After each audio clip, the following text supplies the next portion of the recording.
Hello, everybody. It's Thursday, and we're going to talk about herbs. I know I'm a couple minutes early, so we'll just kind of wait for a few minutes and see who's here and wait for everybody to get on board. I hope everyone's having a good day. It's a little chilly in the Ozarks today. Yesterday was beautiful. Today was a lot cooler and kind of cloudy, but hey, it's Arkansas. You never really know what you're going to get, what you're going to wake up to. I have sinuses that tell me when it's going to rain, when there's a pressure change and the weather's changing. I get signaled in my sinus.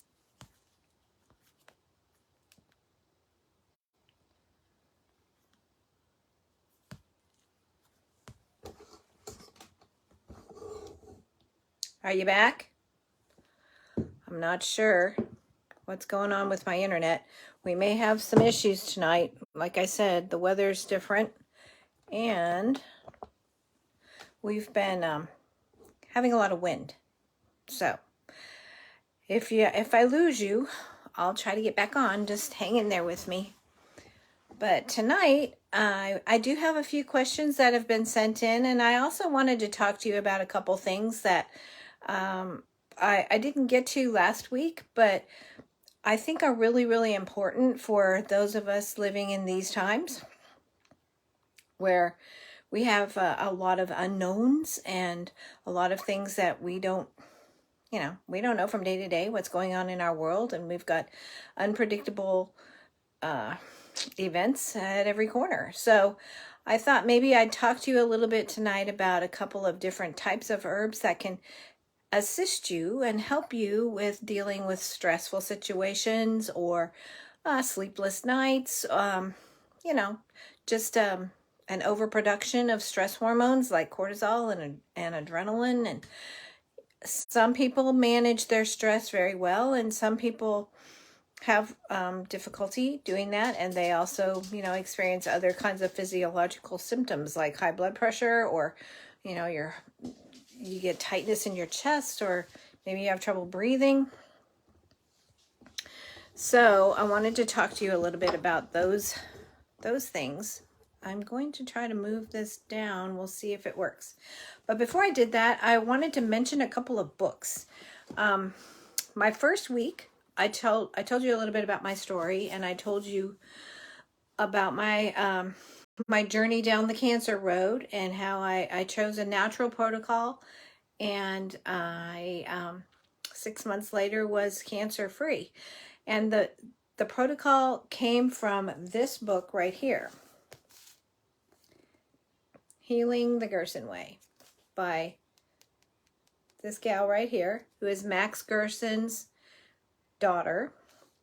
I think she fairly recently, Charlotte Gerson passed away, but she was well into her 90s when she did, and she was very healthy. In fact, I don't know if you can see this picture of her here. She probably looks a lot like her dad, but she still has quite a bit of her own hair. She has her own teeth, and she didn't even wear glasses.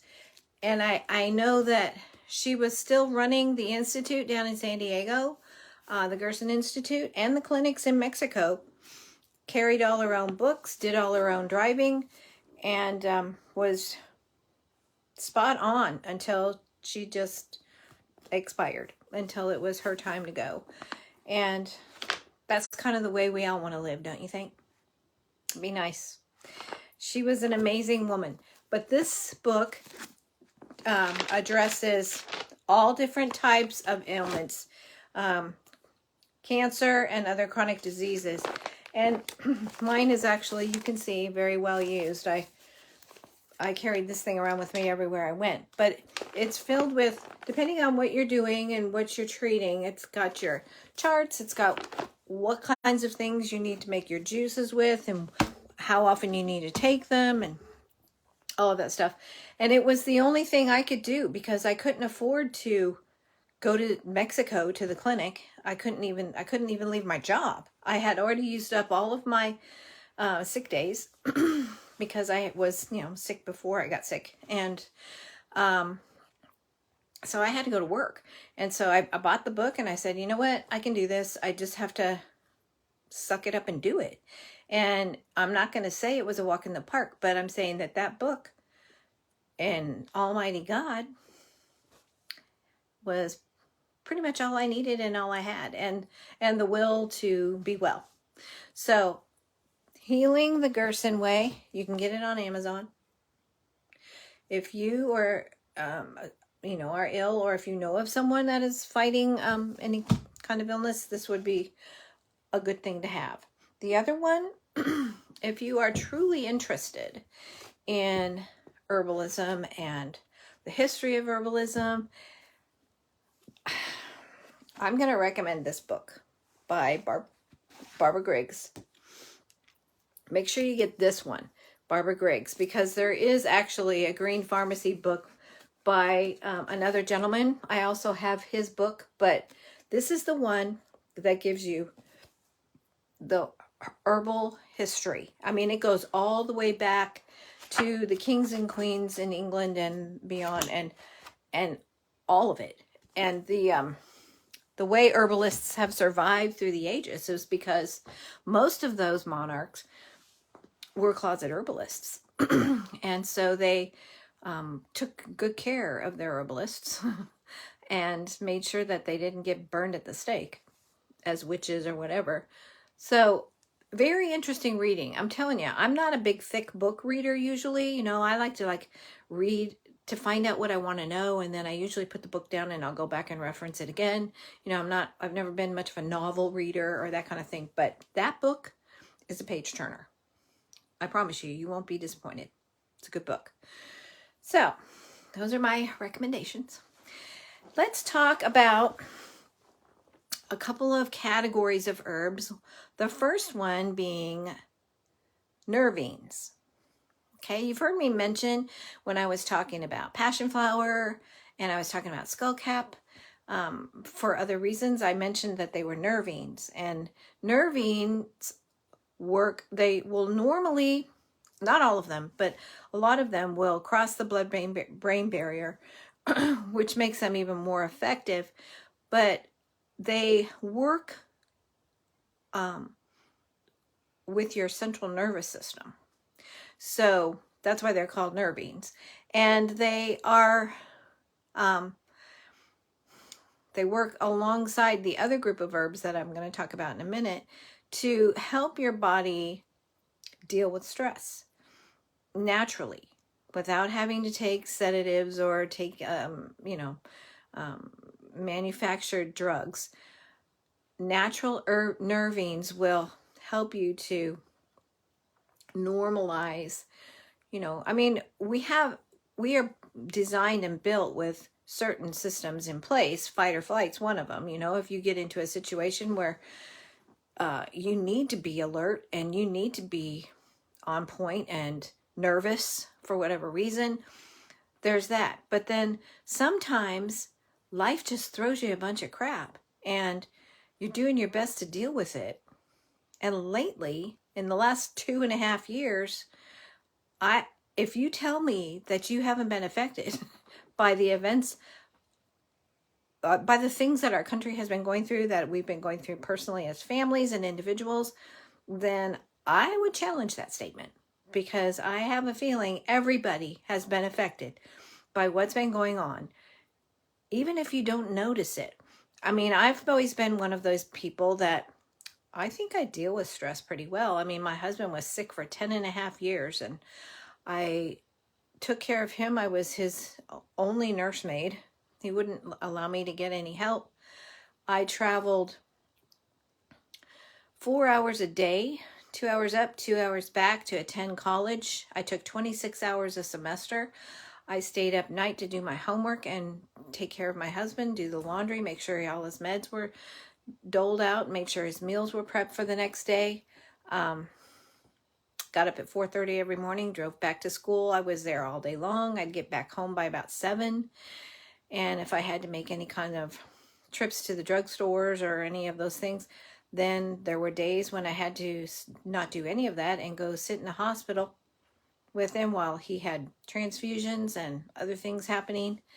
This went on for 10.5 years. And I thought I was dealing with it pretty well until I got sick.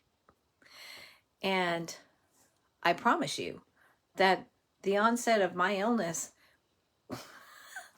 was stress related.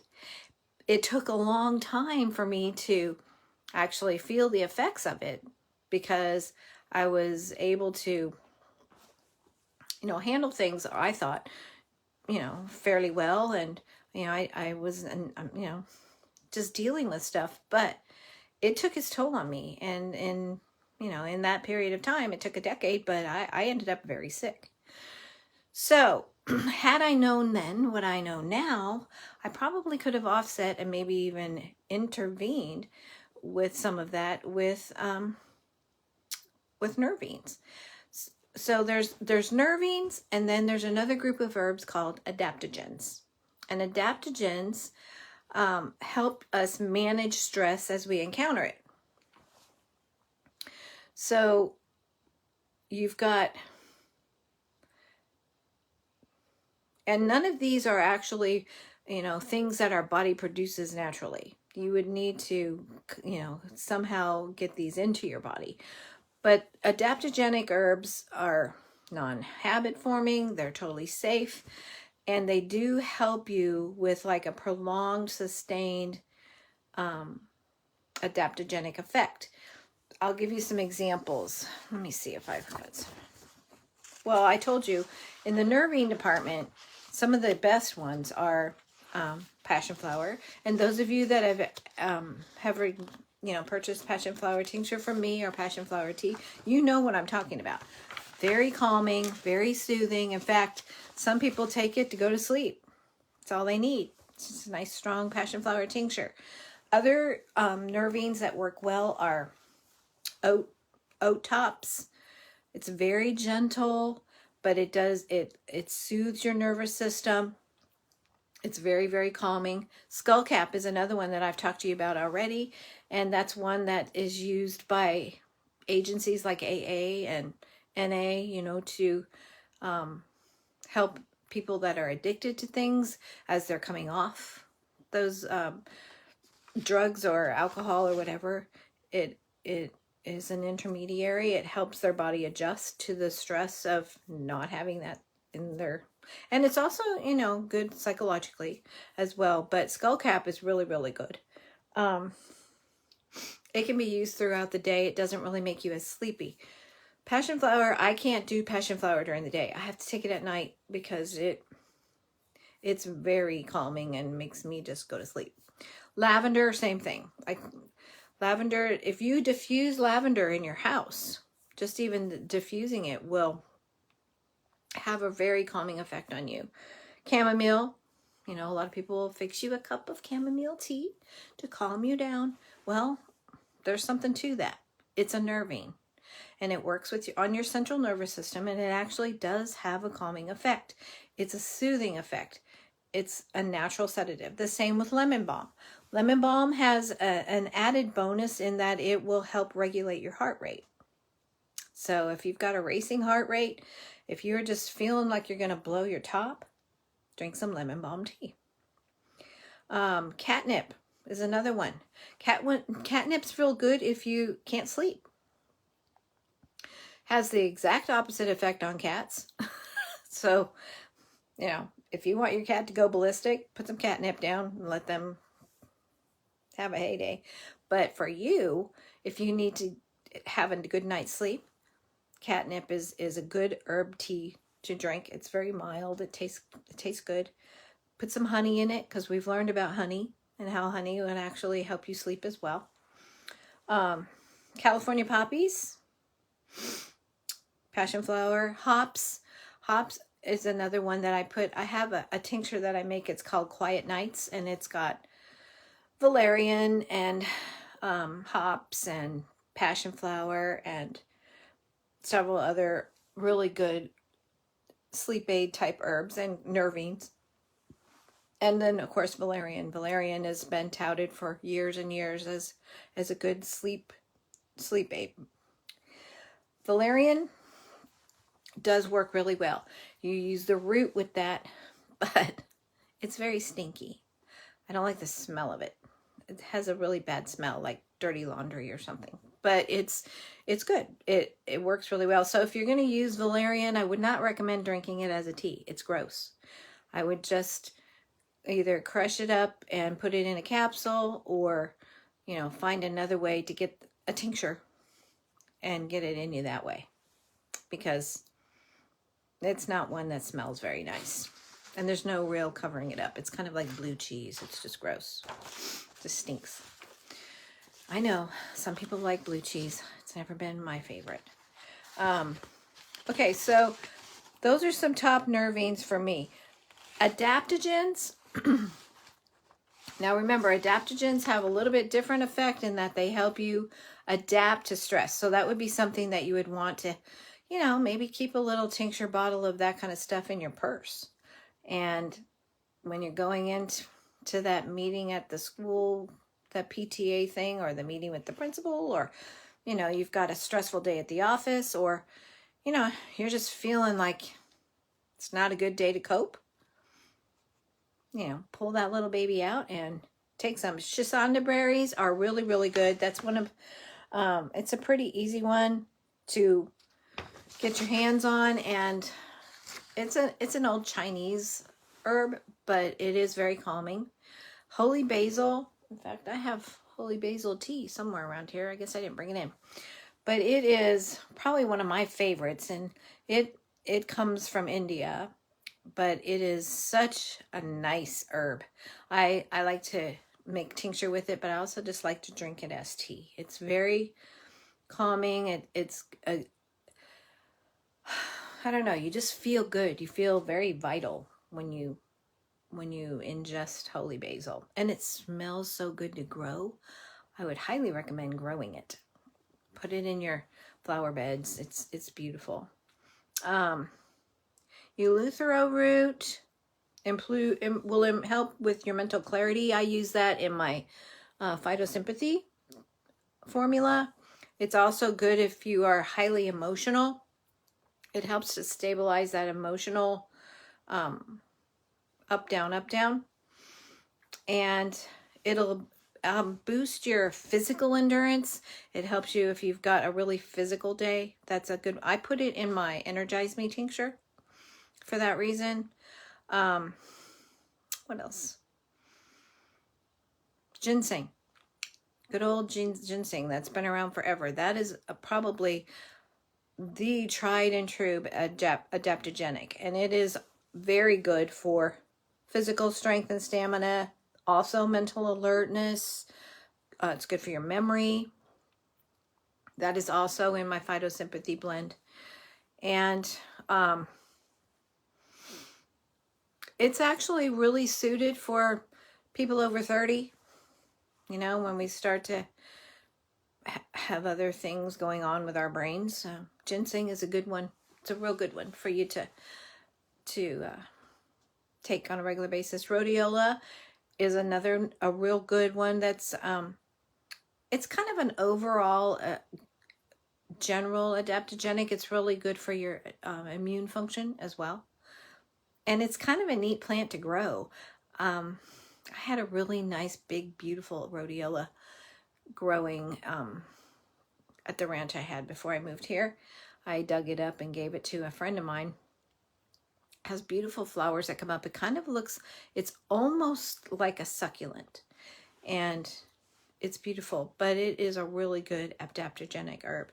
And cordyceps, which are types of mushrooms. They are also immune supportive, but they're also adaptogenics. So those types of herbs are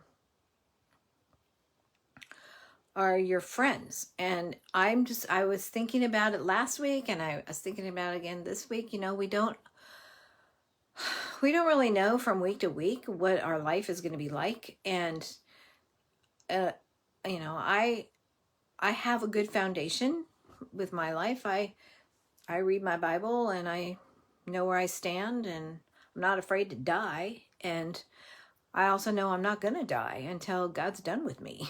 So I don't stress out about those kinds of things, but there's just a stress level that we really can't, we can't call it. Some days it could be physical stress. Some days it could be mental stress. Some days maybe it's somebody else's life that's stressing you out, or things that are going on with your children. It doesn't have to be directly, in under your roof, but especially women, we have a tendency to take on the world and worry about everybody. So I just wanted to give you those lists of good adaptogenic and nervine herbs and encourage you to have them around and, make some tinctures with them, or, you're welcome to get them from me at crookedhouseherbals.com. But make sure that you give yourself that extra assist. Don't try to tough it out all by yourself, because trust me, what ends up happening is you'll probably end up getting sick. Maybe really sick. So let what's been provided for us help in that sense. Okay, now I have a few questions that have come in. Somebody asked me, said something about I'm having trouble sleep. What can I do? Well, we covered sleep pretty thoroughly in one of the other lives that we did. I think it was I'm not sure if it was week 2 or week 3, but you can go back to the Crooked House Herbals YouTube channel, and you can look up all of the videos that we've been doing in this series and rewatch them. And because I covered a lot of material that I don't want to take the time to have to go over again. Dealing with sleeping, everything from what you can do herbally to some physical things that you can do. Remember I mentioned walking outside with your feet, bare feet. I know my sister and I did that when she was here visiting. She was having trouble sleeping, so we took our shoes off and walked outside in the grass for 10 minutes before we went to bed. And discharging all of that static electricity in your body. I mean, we are electric and we are filled with water. And so it makes sense. It does help. So check out that other Facebook Live on the YouTube channel. It's there. I know it is. I'm just not sure which week. Another question. Oh, this is a good one. And I have quite a bit of little information about this. This person has cysts, little white cysts all over her body, but mainly on her head and on her face. And she said she's tried all kinds of creams. She's tried all kinds of different things, and, nothing has seemed to help. So that's a good one to talk about. I'm sure, she's not the only one. First of all, what you want to realize is cysts are little pockets of fluid that are coming out of your body, and they raise up on your skin. So you don't want to pop them. Don't pop them. Don't try to squeeze them. Don't do anything like that, because they are, some of them are filled with lymphatic fluid, which needs to go back into your system. So here's some things you can do. I would first of all start with, and putting cream on it doesn't necessarily help anything, because it's not, you're just adding more stuff to the skin. You're just putting more stuff in your pores. So it'll just give you more cysts, because what's going on is going on from the inside. Just remember what I always tell people. If it's on the outside, it started on the inside. So whatever's going on in your skin, whatever it is, stems from something going on inside your body. They used to always talk about the liver spots that you get on your hands, right? The liver spots. Well, there's something to that, but I mean, when you start to get dark spots, or they call them age spots, or they would call them, you know, sun spots or whatever, it's not from sun, and it's not necessarily from age. It is from dysfunction with your liver. It could just mean that you need to detox your liver. Maybe it's just maxed out and it's time for a detox. Everybody should do a detox a couple times a year. And if you want to know more about that, you're welcome to get a hold of me. You can email me, wendy@crookedhouseherbals.com. You can message me. You can go to the website and use the chat button. There's ways to get a hold of me, but I also have some detox protocols and things on my website, so you're welcome to look that stuff up as well. But start with this. Start with, as hot as you can stand it, a hot compress, and you know, clean your face, and then just for 20 to 30 minutes, you'll have to keep, you know, reheating it and putting hot compresses on your areas where you've got the cysts. You know, start with one area. And what that does is it will start to loosen up, because sometimes the fluid gets into those cysts, and then it kind of gets dried up and it feels really hard. And so, you know, your first thing you want to do is like dig at it, or, you know, poke it or whatever to get it out of there. So the epidermoid cysts, which are the ones on your epidermis, on your skin, are most commonly the fluids coming from your body, and you should coax them open and out. You don't pop them. Okay. So the hot compress will help. What it does is it warms it all up. It heats those things up, and then it will oftentimes cause the fluid to loosen up enough, and it will drain back into your system. Because it isn't necessarily bad stuff coming up. It's just coming up for whatever reason. Your lymphatic system is probably a little on the fritz.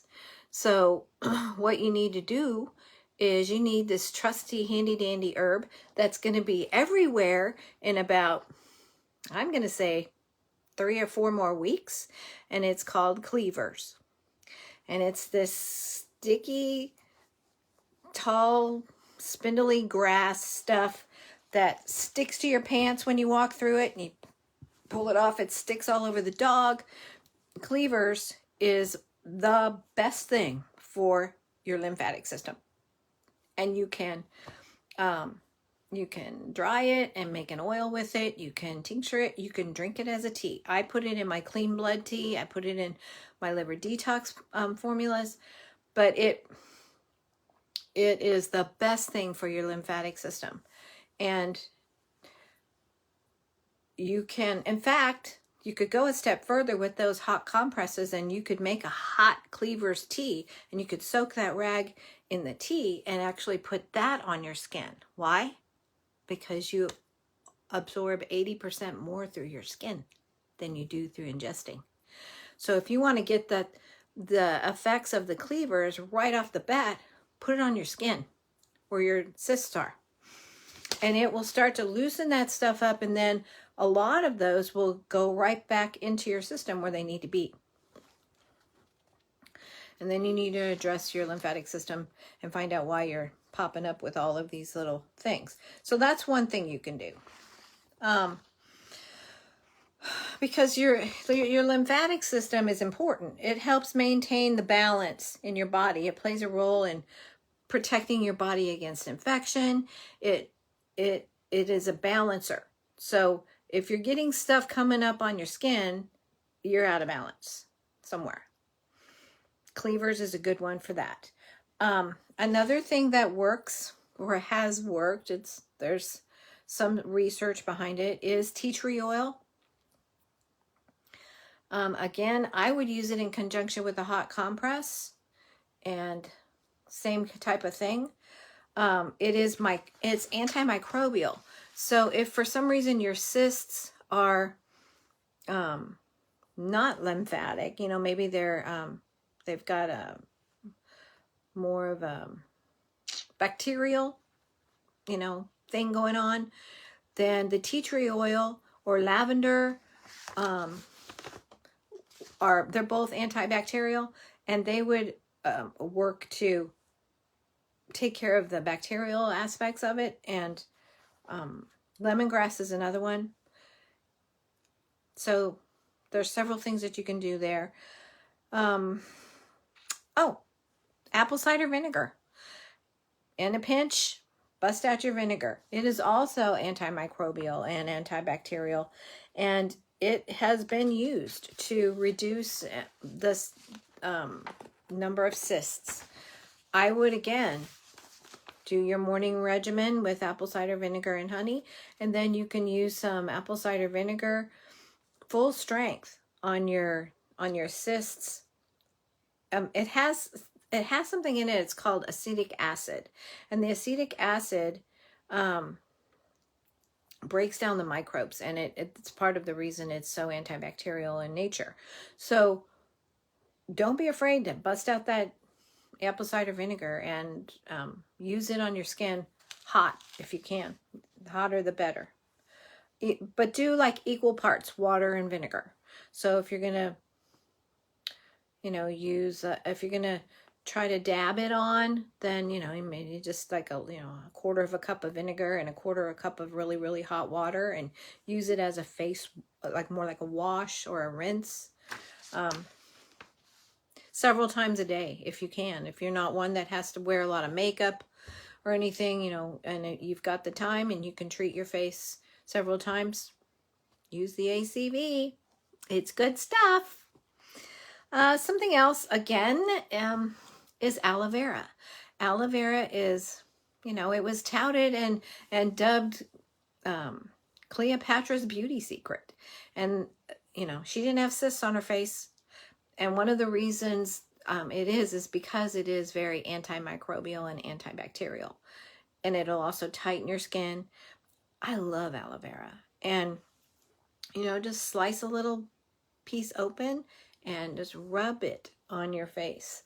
When I teach my classes, when I was teaching my classes at the college in Hot Springs, that was one of the hands-on things we did one evening. Was we did several things with aloe vera, and then we had a little slice that we gave ourselves a little facial with. It's really nice. Your skin feels so good. Something else that you might not think about is castor oil. And you think, but castor oil, I used castor oil on several occasions, and one of them was when my sister was very ill. It draws. It's very drawing, and it's very antimicrobial. It, again, will kill bacteria living in your skin. So put a drop of castor oil on your finger and put it right on the cyst. Blink, blink, blink. Just right there. And, you know, once or twice, morning and night, maybe. All of these things, I mean, you can do one or all of these things and see which ones work. Witch hazel is another thing that's really, really good for your skin. It's very anti-inflammatory, and it's an astringent.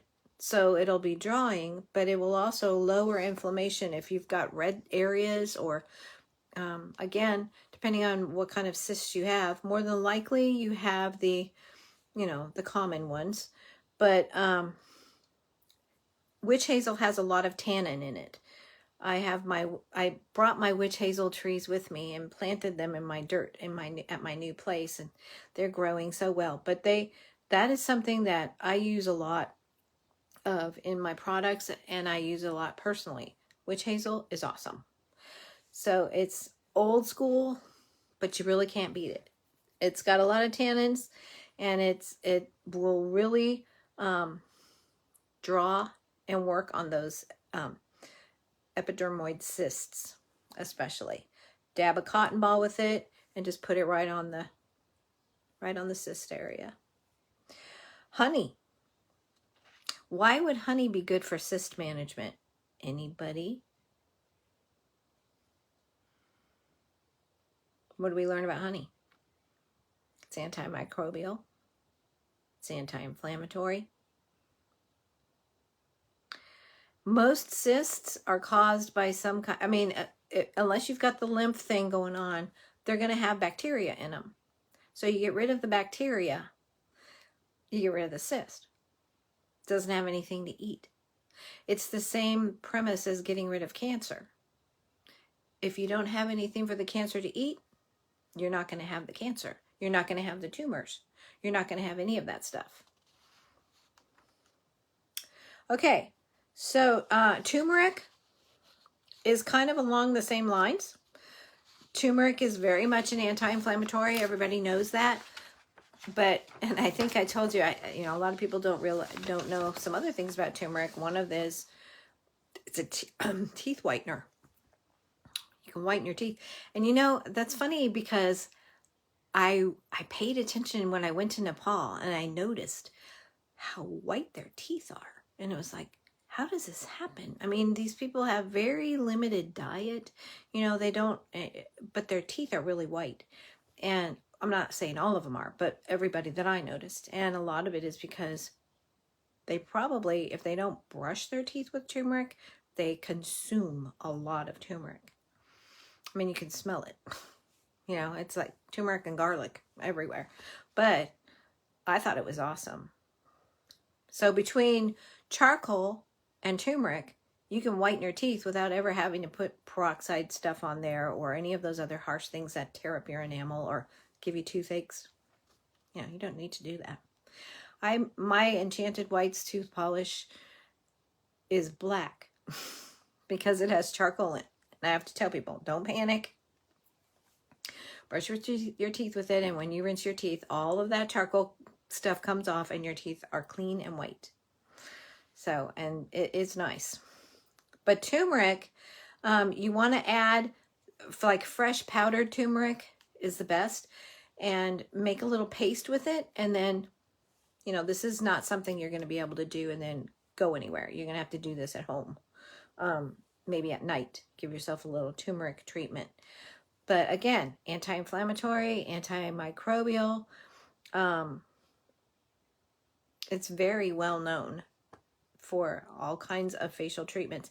In fact, if it was me and I was dealing with something like that, I would make a paste with aloe vera, scrape out some of the inside of an aloe vera leaf and some turmeric, a little honey, make myself a mask with it and put it on my face. Leave it on there for 20 or 30 minutes and then wash it off. See what happens. But, okay, so my all-time favorite, my personal favorite for addressing this kind of stuff, cysts of any kind, tumors, moles, warts, anything like that on your skin, is black walnut. And I use black walnut tincture. I've had clients who have had warts on their hands or on their feet and have used nothing but the black walnut tincture. They've applied it physically, and then they've also taken it internally, and the warts just fall off. So it's another option. I would recommend taking it internally. It's an anti-parasite, so it's going to be addressing some other things going on in your body. Again, you have cysts for a reason. So you have to realize that you got to come down, you've got to get to the root of it. And if you have a lot of them, more than likely they're the epidermoid type, and you've got a lymphatic issue. So you need to clean out your lymph system. Just give it a good clean. Use some good Cleaver's tea for a week or whatever. Try to clear your diet of any kind of mucus forming foods. Eat that mucusless diet that I've been talking to you about. The fruits, nuts, vegetables, grains, and seeds. Stay away from mucus forming foods for 10 days, 2 weeks. And drink the Cleaver's tea and clean out your lymphatic system. Apple cider vinegar and honey in the mornings. And, just do yourself a favor and take care of your body a little bit, because it goes a long time before it finally has some kind of a hiccup, and you need to, you know, give it some good maintenance. I mean, you wouldn't drive your car forever without changing the oil, or, you know, having a 100,000-mile checkup where you have to, you know, what is it, transmission flush, or no, radiator flush, and check your transmission and change your timing belt when you have to, or those kinds of things. So how you think that your body doesn't need to have some overhaul work done every now and then. And it doesn't have to be all the time. It can be, you know, every season change. When the season starts changing. Of course, those of you that have extra long seasons, like 9 months of winter, you might want to try and do it a little sooner than that. But, you know, those of us that live in areas of the country where we pretty much have 3 months of every season, I know I do, then that's a good, you know, it's a good time to just tick it off your calendar and say, oh, it's time for a 3-day cleanse. Maybe I'll do a liver gallbladder cleanse while I'm at it, and just give everybody a tune-up. It would be a good idea. And you'll keep your skin clearer. You'll have better mental clarity. Your arteries will love you. Your heart will love you. And it's a good idea. I think so. So that is all I have in the way of questions. And I wanted to talk to you a little bit about nervines and adaptogens. Does anybody else have any? Let me see if anybody's typed anything in on my...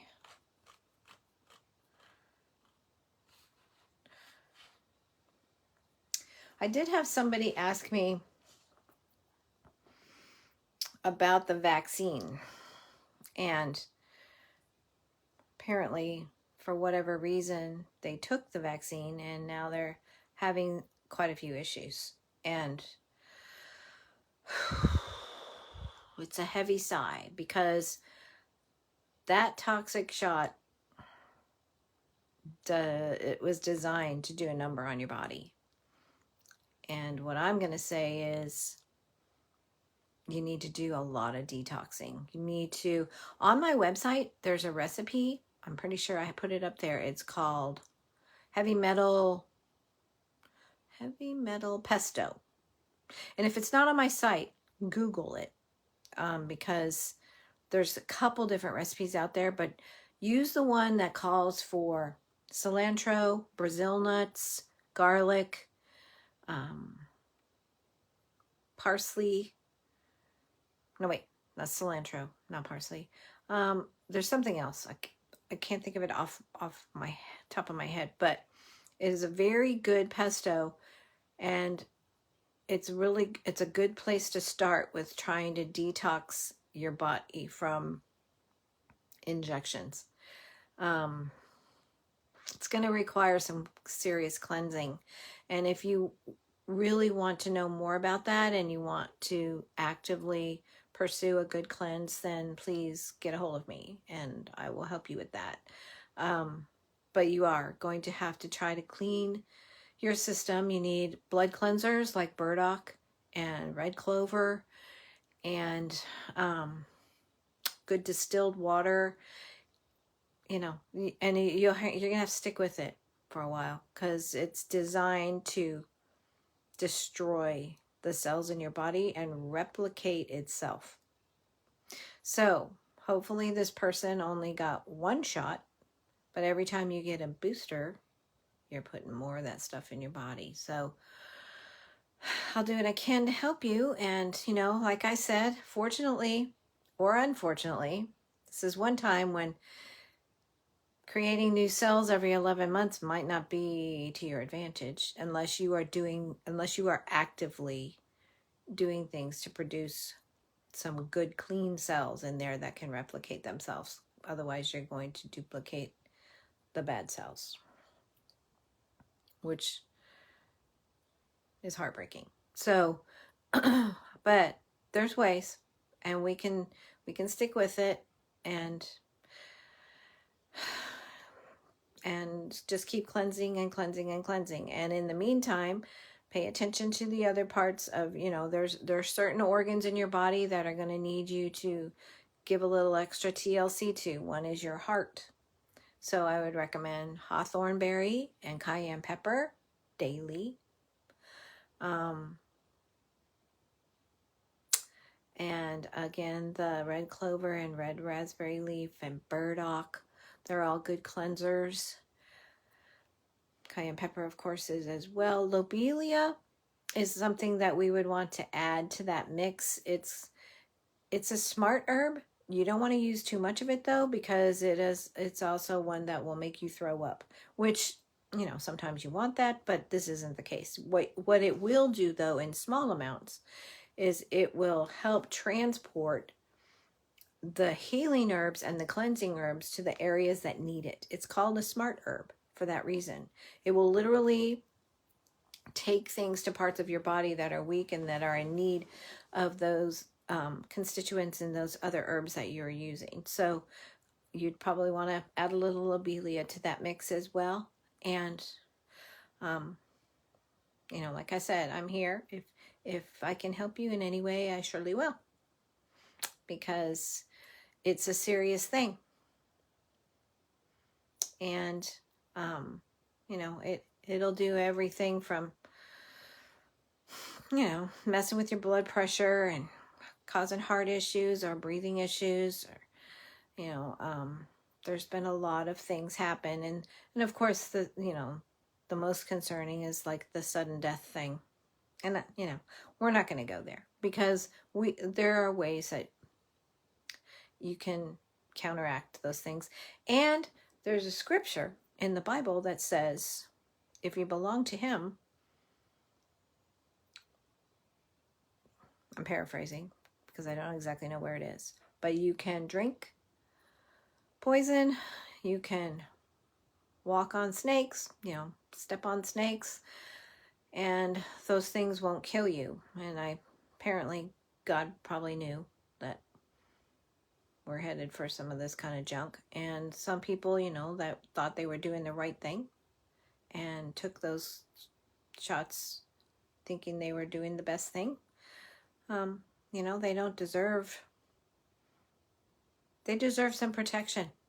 So there's that. In the meantime, look up that heavy metal detox pesto. It's a good one. And maybe, the master cleanse that's on my website. It's really easy to do, and it's one that you can stick with. You're not hungry or anything, and it's easy. It's like 3 ingredients. It's grade B maple syrup, if you can find it these days. It's pretty hard to find, but lemons and cayenne pepper and distilled water. So I actually did that cleanse when I was teaching school, before I got sick or anything. It was just when I was doing that. It was like I was on my 10th day and I wasn't even hungry. I felt really good. My only problem was I just wanted to eat. I was tired of drinking. I wanted to eat something. So I finally broke the liquid fast or whatever and went back to eating simple foods. But it's an easier one to do. If you're looking for something that, it's like, well, I don't know if I can do it. I just don't know. The maple syrup helps to balance your blood sugar so you don't have any weird headaches or up, down, where you're all of a sudden starving or whatever. It really maintains a real level blood sugar level. And then the lemon, of course, is very detoxing, and the cayenne pepper, well, it does the rest. And the distilled water will start pulling out toxins and removing any stuff that in there that you don't want in there. So it's something, even if you chose to just do it for a weekend, or, if you've got family at home on the weekend, do it during the week for 3 days or whatever. You'll notice a big difference. And I would recommend it because, like I said, it's one that it's easy enough to get your hands on the stuff, and it's not going to take you out. Like, you're not going to be sitting on the toilet all day long, or, any of those types of things. So give it a shot. It's called the Master Cleanse. And I know that's on my website. It's either under resources or articles. I'm not sure. We changed my website over in the last year, and so I'm not really sure where stuff is anymore. But on that note, I wanted to mention that the homeschooling workshops, one second, let me get my calendar.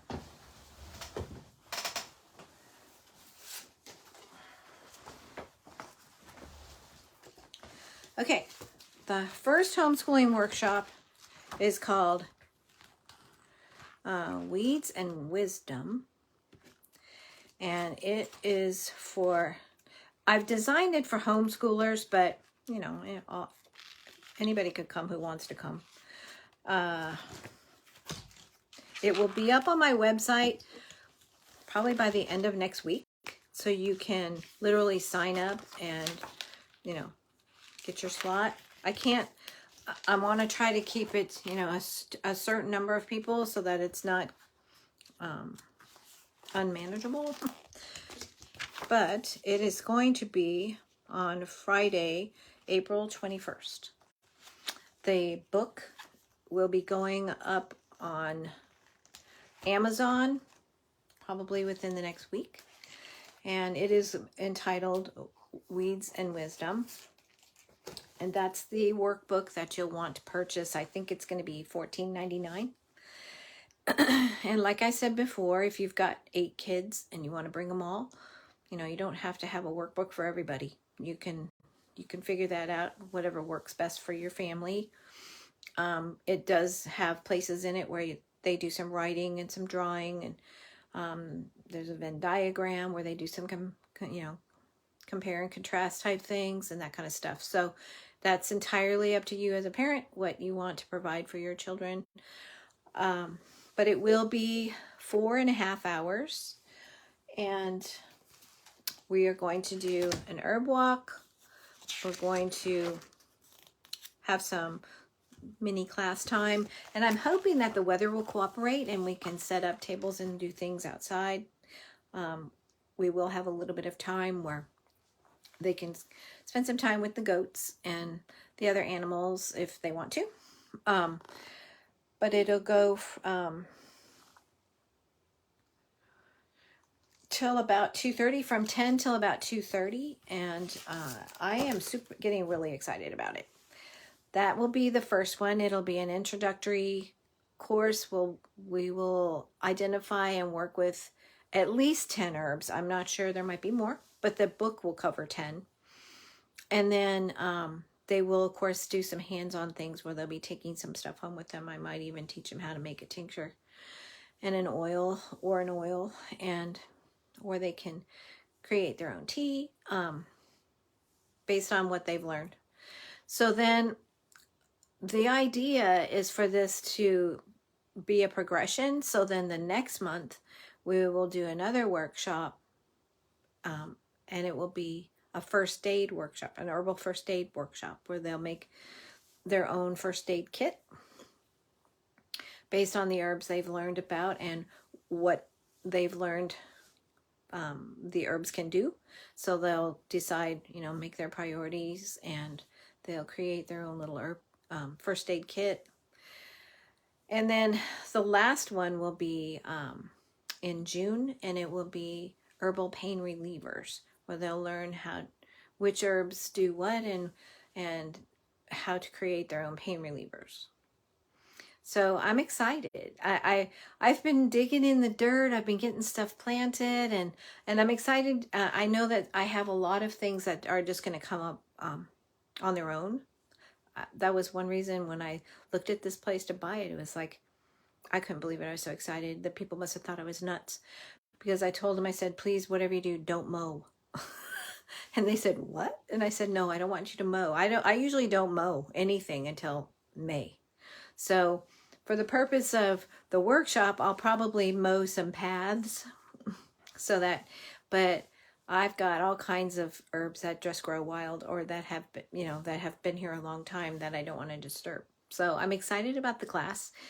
I encourage you to go to the website, www.crookedhouseherbals.com, and you will go to workshops and learning tab, and the homeschooling workshop will be up, and it should be up within the next week. And then you'll go to Amazon. I'll probably include that link there where when you register for the workshop, so that you can go to Amazon and pick up your workbook to go with it and be ready. It's got a little list in there in the book of, little of things that you'll need, good shoes and stuff you can get dirty, and highlighter and a pencil or a pen and that kind of stuff. So I'm excited about it. I'm looking forward to meeting a bunch of kids and working with them and showing them the love of my life, which is God's green earth. It's so wonderful, and it will be wonderful. I've got lots of fun animals. I've got a potbelly pig and geese and ducks and chickens and goats and a bunch of dogs and cats, and I don't know what else I'll have by then, but that's enough for now. So put that on your calendar, mark it down, and spread the word. We will be recording these. I have someone who's volunteered to videotape it, so that those of you who can't physically come to the workshop, maybe you live in another state. I've already had several people that live in other states voice an interest. Then I'll be able to provide that for you for the same cost as the people that would physically come, and the workbook, will be online too, and that way you can include it into your homeschooling curriculum and make it happen. So, all right, if there are no other questions, I'm happy that you guys joined me tonight. And for anybody who's interested in any of this information we covered tonight and couldn't meet with us tonight, let them know that this video will be, it'll be on Facebook for a certain amount of time, but then they can also catch it on YouTube. First part of next week, it'll be uploaded like the others, and it's a good way to, keep everything in the library in case you want to go back and reference something that we've talked about. And I will see you again next week. Don't forget to send your questions and your concerns, or if there's any particular thing. I'm thinking that maybe I might, if you've got any particular herbs that you're really interested and want to know about, send that to me too. And, if you want to know how to grow certain things, or, it doesn't only have to be physical ailments or things that you're going through with your body or whatever. If you've got interests in, particular herbs and what they do, or like I said, how to grow them, or if they'll even grow in your area, or maybe you've seen something and you're not sure what it is, or anything like that. If you can take a picture of it and send it to me in a message, on Messenger, I'll take a look at it and we'll see what we can do. All right, guys, God bless you. Thanks for joining me, and I will see you next week. Bye now.